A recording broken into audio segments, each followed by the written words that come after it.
guys, and welcome to the video.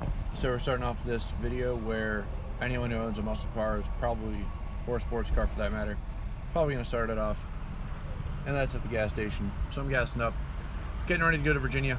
But what I wanted to tell you guys about in this video is what it's like to own a turbocharged Mustang V8, and then kind of the pros and cons of going for a turbocharger versus maybe a supercharger. Anyway, hope you guys enjoy the video. But while we're filling up, I'm going to go ahead and roll some footage of this morning's hike that we took and kind of show you a little bit of what we do. We don't go on hikes often, but we happen to go on with this battalion, so here we go. He'll never notice.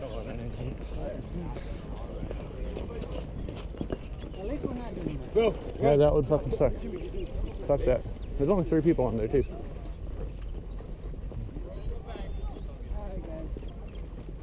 Alright, joke's over. Left turn. That's right, get that work face on, let's go.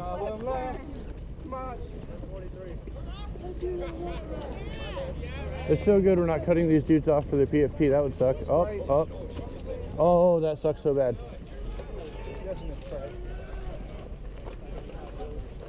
1, 2, 3, 4. I got my 5. Probably got drunk and started shooting each other. I want to move barracks. Not units, just barracks. There, he's not stopping.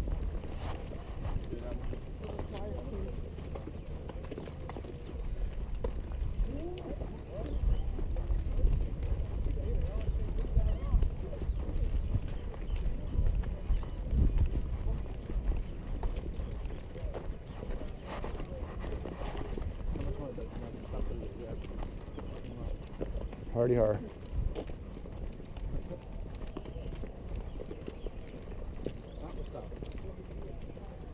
That's freeze, motherfuckers. That's freeze, that's all. Let's go. There you go. 10 minutes! If you have an M16, hold it up.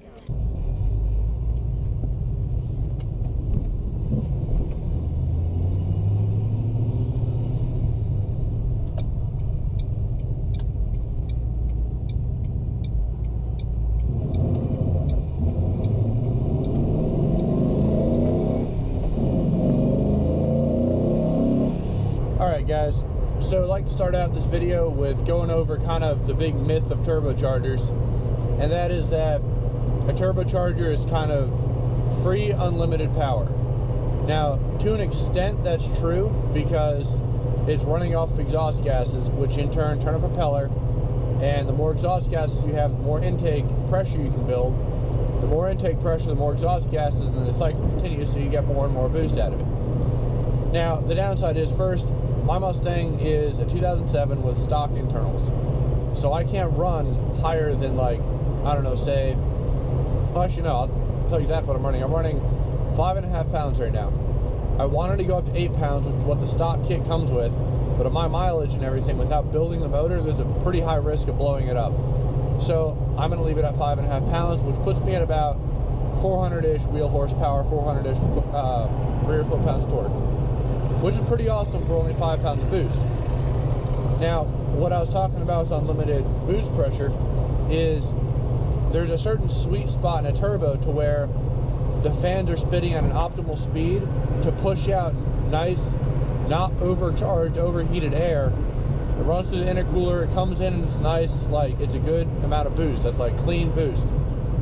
If you continue to push that past, like, say, I don't know, if I wanted to run like closer to 15 pounds, then could this turbocharger do it? Yes, but the air that would be going into the motor would be like 150 degrees because it's just been compressed so much by such a small inlet, which is 60 millimeters. So if you want to run higher boost pressures, it's usually better to go with a slightly bigger turbo, maybe a 72 millimeter if you want to get better boost, or a twin turbo setup with 2 small ones to get more airflow to go through.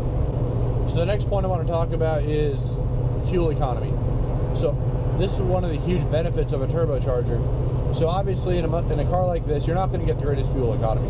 I average on the highway about 19 miles per gallon, and in the city around 13, 14, or 15, depending on how I'm driving. So not that great. But as opposed to a supercharger where you're kind of always in boost of some sort, this thing unless I actually open up the throttle and push it to a point where it's going to be building boost.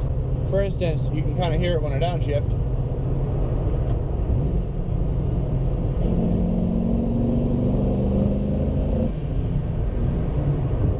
That little hiss at the end of it is the excess boost being let off. So unless I actually like floor it or get, you know, maybe around half to 3/4 way into the throttle, it's not going to build any boost pressure on me. So I'm not actually using any more fuel than I would normally, which is kind of awesome for highway trips and stuff like that, because this way I'm not constantly burning through extra fuel that I don't need to be. So yes, you get the cleaner power and you're not always, you know, in boost. The downside to that is you have to wait for boost to kick in. So like for me, if I upshift, I'm not going to instantly be in boost even though my RPMs are higher. It's not until that exhaust flow starts pumping through the turbo and spinning the fans faster that I get actual extra power into it. My power band for boost is right around 2500 and up. 2500 RPM, sorry. So once I really get into it on that, then I'll be able to, you know, get more power out of it. So the next point that I want to bring up, so this really isn't turbochargers, but this is kind of more me personally. Without a power adder, this thing, so I guess to get back to the turbo, without a power adder, such as the turbo or a supercharger or like maybe full bolt-ons even, I don't know what this car feels like stock. I've never driven a 2005 to 2009 Mustang stock, so I don't know what it feels like without having boost come in at 2500 RPM and throw me back in the seat a little bit. So with that being said, I mean, it's weird. So don't take this for all Mustangs. This is strictly for my Mustang. Something I found out was on my way back from my last trip, I'm kind of hoping I find some on this one. I kind of took a detour through Mexico and I was kind of neck and neck with a 2000, I think it was a 13 Hyundai Genesis Coupe, and the Genesis are pretty quick. Like they're not a slow car. And I found out that like two things. So first, my gearing is a lot longer than his was. So we got a chance to do a couple of nice races from a stop, and I could hear him shift gears way before I had to shift gears. So by the time I'm in like third and pushing 70, 80 miles an hour, he's in like fourth or fifth by that point. So that was kind of interesting. And I can only imagine that same gear ratio in a stock Mustang with no extra power probably is really going to slow it down. So I have 373s in mine, and it's still longer than something like that. Now, the cool part is, a couple roll races, I would just be in fourth. He would take off from the get-go and go a little faster, and then as soon as I hit my power band, like 3000 RPM, I'd be like full boost and just going. He'd shift, and I'd pass him every single time on that. So this car is faster, but it's faster in the top end, definitely not the low end. Because the low end, there's no power right there. It's just kind of coming off naturally aspirated at that point. But as soon as it gets into it, it gets into it. Something I found I need to look into though is definitely my stick shift. It's a little bit stuck. Well, not stuck, but it likes to lock me out of gears occasionally. It's rather annoying. But that's something that is just taken into consideration with this generation Mustang. It is not a 5.0. It is not a fast from the factory Mustang. It's quick, but it's not fast.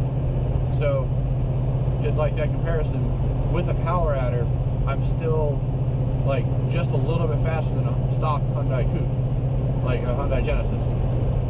I mean, that's kind of embarrassing if you were to come out of the get-go and you're like, oh yeah, I have a real loud Mustang, and then freaking get smoked by a little Genesis Coupe. So that's just something to take into consideration. Power adders are definitely worth it, in my opinion, especially when it comes to stuff like that. I stopped by a car show earlier today, and I'll throw some pictures up. There was GTR there. There was Hellcat, and I haven't seen a Hellcat or a GTR in person yet, so that was pretty cool to see. But I mean, obviously, I'm nowhere near their power levels, but it was fun. It was cool to see, and it was nice to be able to pull up and pop my hood and have something there. Like, you know what I mean? Like, you pull up, pop your hood, and you're just like, people are like, oh shit, you've got a turbocharger. Like, you have something under your hood. It's not just a stock Mustang just rolling around trying to look cool. So that's definitely a huge pro, is just looks alone. Like, when you pop it, I have this nice, beautiful Turbonetics kit underneath there with polished aluminum. It looks really, really good, and it looks awesome being on my motor. Next thing I can't wait to do is get the motor built, spruce up a few more pieces, and it'll look great. So, that's kind of like my little rant slash spiel on turbochargers, and at least for my car, of how they operate and what it's like to own it. If I had to recap in a few words, absolutely awesome. Like, I love driving this car with the turbocharger on it. Again, if I had to stop one, I don't know how it would be to drive, but the feeling of just every gear just getting thrown back in your seat is awesome.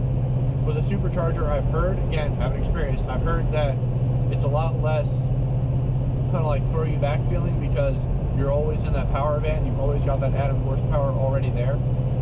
With this though, you're kind of going from stock up to that extra 100 horsepower, which is awesome. I love it. So thanks for watching, guys. I hope you enjoyed the video, and please leave a like, give a comment if you're interested, or if you have any questions. I'd love to hear from you, and I'll get back with you about maybe what the best route is to go with your Mustang. If you have any questions on cost or anything like that, hit me up.